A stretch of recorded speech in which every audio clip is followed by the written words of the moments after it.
آگے ایک اور حدیث مبارک عرض کرنا چاہوں گا۔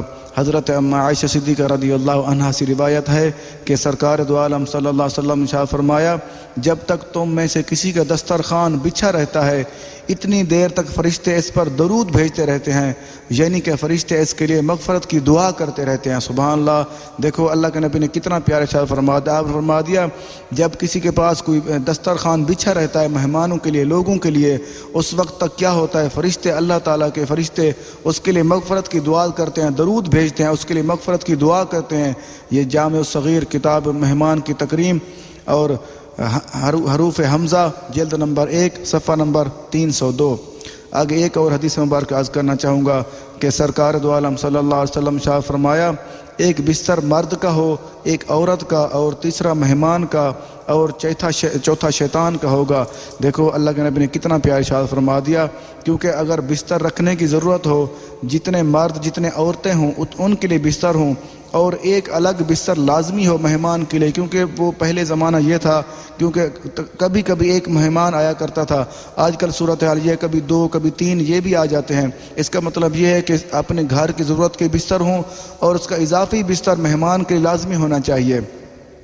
یہ صحیح مسلم شریف کی حدیث ہے، کتاب اللباس اور باب کراہت ما زاد علی الحاجہ، حدیث نمبر 1154، اور احیاء العلوم شریف میں بھی ہے، جلد نمبر 2 صفحہ نمبر 157۔ اس حدیث پاک سے یہ معلوم ہوا کہ گھر میں بستر زیادہ ہونے چاہیے۔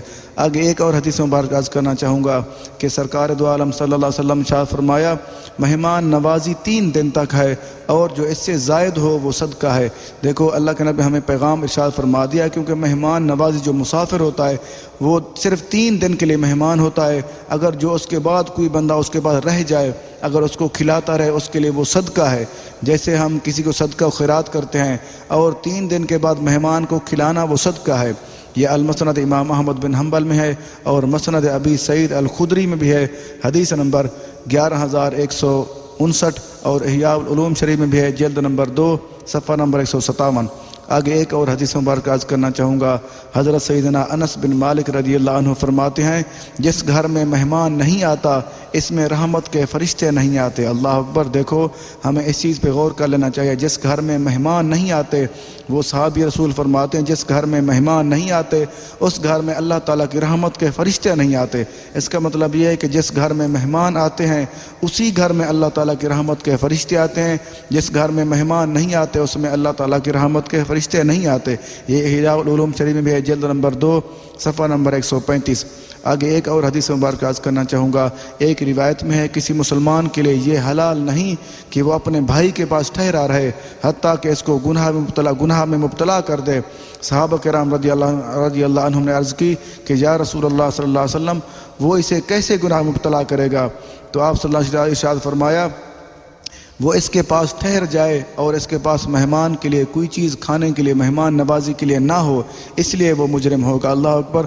ہمیں یہ پیغام دے ارشاد فرما دیا، اللہ کے نبی نے واضح فرما دیا کہ کسی مسلمان کو تکلیف نہ دے، کسی کو مسلمان گناہ مبتلا، جرم میں مبتلا نہ کرے، کیونکہ وہ کسی کے پاس ٹھہرا رہے گا تو اگر اس کے پاس مہمان نوازی کے لیے کچھ نہ ہو یا اچھی چیزیں نہ ہو، اس کو دل کو تکلیف ہوگی، کیونکہ اگر وہ دل میں کسی قسم کوئی بغض یا کوئی بات کرے گا بری مہمان کے حوالے سے، کیونکہ وہ اس کو جرم میں مبتلا ہوگا۔